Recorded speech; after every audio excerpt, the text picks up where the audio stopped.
friend. Sit down. Hi.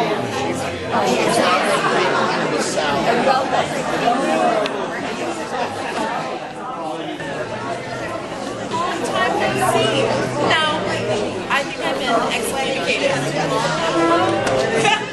Oh, okay.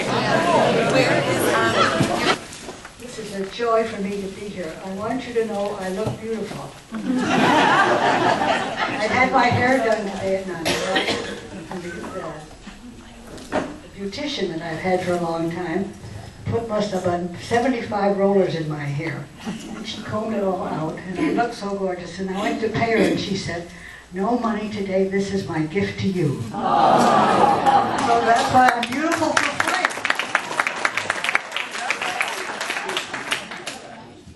I want to thank the Lord first for the health He has given me over these years. 90 years, and I'm well today, and I got lots of energy, which just kind of wears me out sometimes. And I want to say that everybody here has a birthday. We all have that. Either you've had one or you're going to have one. So we're going to sing happy birthday to me. Use your own name so everybody here can celebrate their birthday. Are you ready? Happy birthday to me. Happy birthday to me. Happy birthday, dear Winnie. Happy birthday to me.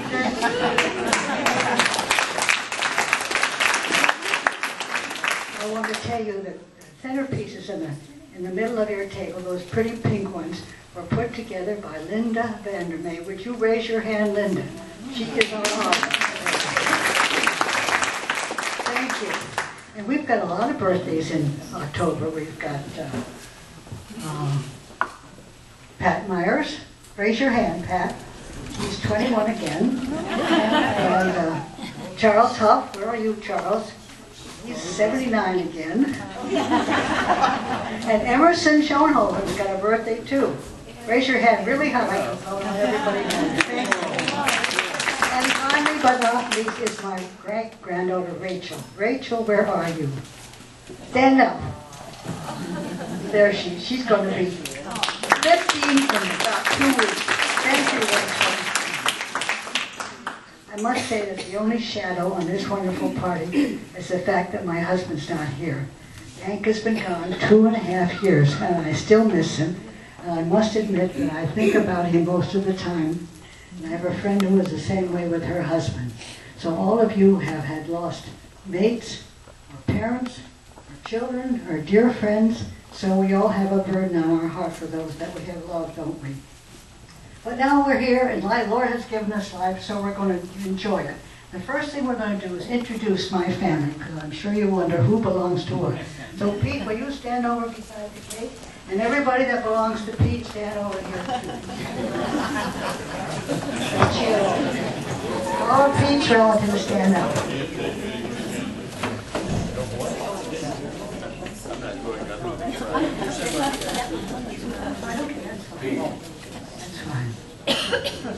This is Peter, our oldest son.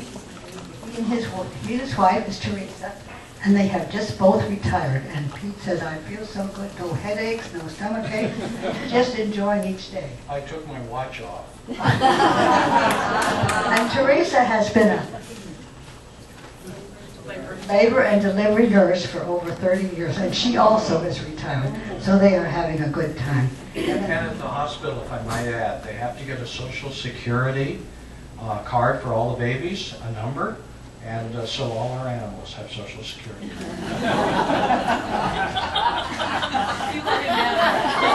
I shouldn't put the mic in front of him because it's always fun.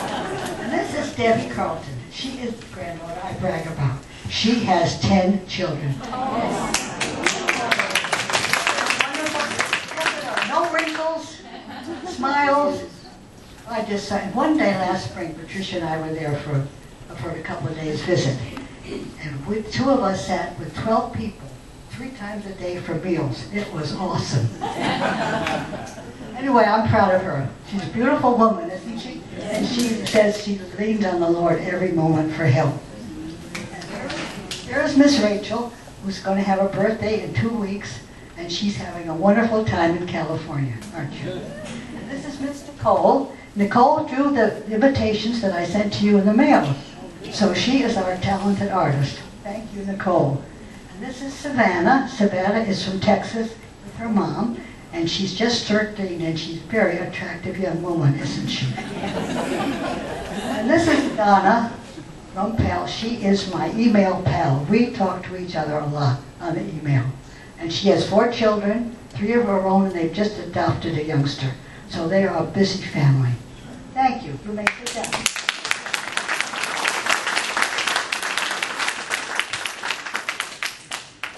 Now I need to, Patricia, where are you?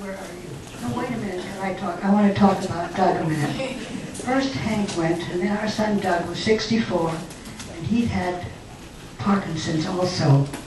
And he died last year after a long stretch. And his wife Barbara is just surviving from surgery, so she's not able to come, but she wishes she was here. But I must tell you, Doug had 2 children, Mark and Danielle. They're both adults, and they're not able to be here. But their mother is here. So, Kay, would you please stand up? This is the mother of my great-grandfather. And she and I have been friends for many years and still talk to and follow each other on the phone. Thank you for your friendship, Kay. And then need Patricia. Where's Patricia and all her gang? Patricia and your hubby and your kids and your grandkids, I want them all to come up so people can see who you are. Here comes Ruthie and Carol. Thank you for coming. Grab whatever seat you see that's in.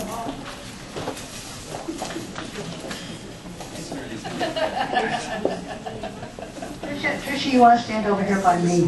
Tricia. Tricia lives in Huntington Beach. And I want to tell you that she calls me every day for 2.5 years. She is very special to me. And when they come for supper, she brings the whole meal and enough for leftovers for 3 days. So she is my gem. She's my treasure. And this is her son, Matthew. He's one of those little Dutchmen. Pick up Cardi. Look at that hairdo. Doesn't that make you jealous? And when Matthew was that age, his hairdo was the same too.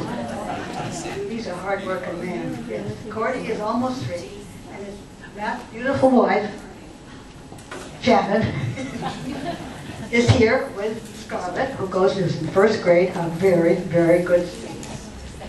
2nd grade, excuse me, thank you. They also live in Huntington Beach. And then this is Patricia's daughter, Melissa, and her Melissa's husband is at some kind of a conference today, is unable to come. But these are her children. This is Zachary, who's going to speak pretty soon. And this is Melissa, who is just a real charmer. She's a sweetheart. I love her. And this man over here is Patricia's husband, and his name is Peter Vandermeer. And he's my son-in-law. He's my best son-in-law. He's my only son-in-law.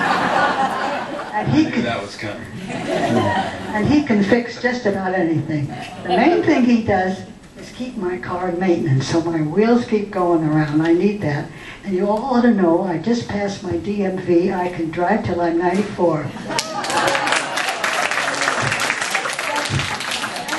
Sit down. Now,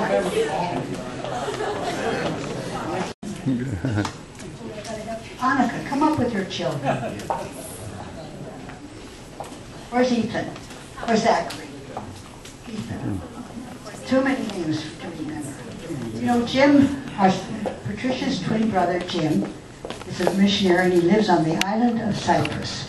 And he'll be here in November, but he's not here now. So Annika is here from Brazil. She and her husband. Where's Mike? Come up. Mike is our photographer today.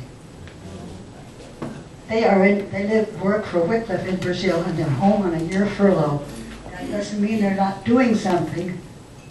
Mike is early up every morning about 6 to email the people in Brazil to make sure that they're all right. And their children are Tessa, who's 4, and Ethan is 10, and Audrey is 8. Is that right? Thank you for coming up. They are very precious to me.